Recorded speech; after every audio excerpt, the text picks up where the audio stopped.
അച്ഛൻ അനിയൻ കുട്ടനെ കയറൂരി വിട്ടിരിക്കാണോ? കയറൂരി വിടാൻ അവൻ നാൽക്കാരിയൊന്നും അല്ലല്ലോ. എന്താ സംഗതി? എന്റെ നാട് കുളം നമ്മുടെ പദ്ധത്തിൽ വേണോ വേണ്ടെന്ന് ആലോചിക്കണം. ആലോചിച്ചിട്ടാണല്ലോ അങ്ങനെ ഒരു പങ്കി തുടങ്ങിയത്. അവനത് ഭംഗിയായി കൈകാര്യം ചെയ്യുന്നുണ്ട്. എന്ത് ഭംഗിയെന്ന് അച്ഛൻ പറയുന്നത്? ഇപ്പോൾ എന്റെ ഹെൽത്ത് മിനിസ്റ്റർ വിളിച്ചിരുന്നു. ആശുപത്രിയുടെ മുമ്പിൽ പൊടിയും പന്തലൊക്കെ ആയി ഒരു നേഴ്സിനെ സസ്പെൻഡ് ചെയ്തു.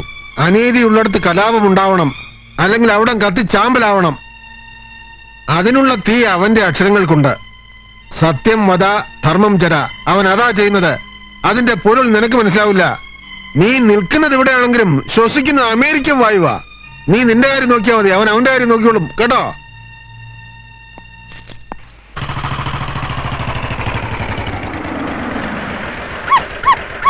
നിങ്ങൾ അങ്ങോട്ടാ? അറേഞ്ച് മാരേജ്, ലവ് മാരേജ്, പെമ്പിള്ളാരുടെ ചർച്ചയുണ്ട്. ഇവിടെ മോഡറേറ്റർ, ഞാൻ ഫോട്ടോഗ്രാഫർ. ബെന്നി എവിടാ സുധു? വെന്യൂ എവിടെ വെച്ചാ? കോളേജ് ഹാളിൽ വെച്ചാ പറ്റി. നമുക്കൂടെ അങ്ങോട്ട് പോയാലോ മിസ്സസ് മേനോൻ? വേണ്ട, നിങ്ങൾക്ക് 3 പേർക്ക് ആ പ്രായം കഴിഞ്ഞല്ലയോ. അറേഞ്ച് മാരേജ്, ലവ് മാരേജ്, ഇപ്പോ ഡൈവേഴ്സിന്റെ വക്കത്തല്ലയോ. നമുക്ക് വിവാഹ മോചനത്തെ കുറിച്ച് വിമൻസ് ക്ലബ്ബിൽ വെച്ചൊരു ചർച്ച സംഘടിപ്പിക്കാം. ഇവള് മോഡറേറ്റർ, ഞാൻ ഫോട്ടോഗ്രാഫർ. ചീട്ടുകളി എത്ര മണി വരെ പോവും അമ്മേ? യോ അല്ല മമ്മി. സുദർശന് എപ്പോഴും അനിയൻകുട്ടിന്റെ കൂടെ സഞ്ചാരം അല്ലേ?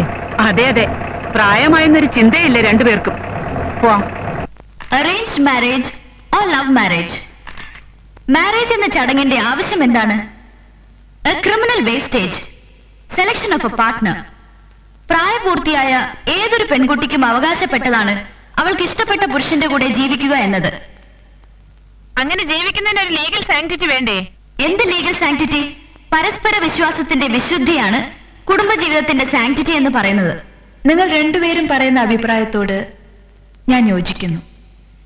പക്ഷേ വിവാഹപ്രായമെത്തിയ എല്ലാ പെൺകുട്ടികളുടെയും മനസ്സ് ഒരുപോലെ ആണ് എന്ന അഭിപ്രായത്തോട് എനിക്ക് വിയോജിപ്പുണ്ട്. ഇപ്പോ എന്റെ കാര്യം പറയുകയാണെങ്കിൽ കുടുംബ പശ്ചാത്തലം ഒരു വലിയ ഘടകമാണ്.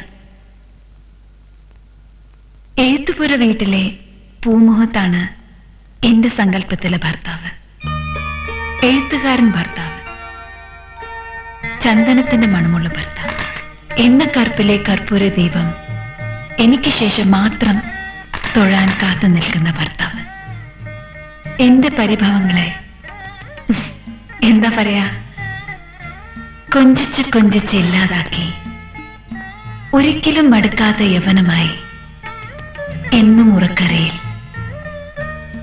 എന്നെ അനുവാദമില്ലാതെ കെട്ടിപ്പിടിക്കുന്ന ഭർത്താവ്.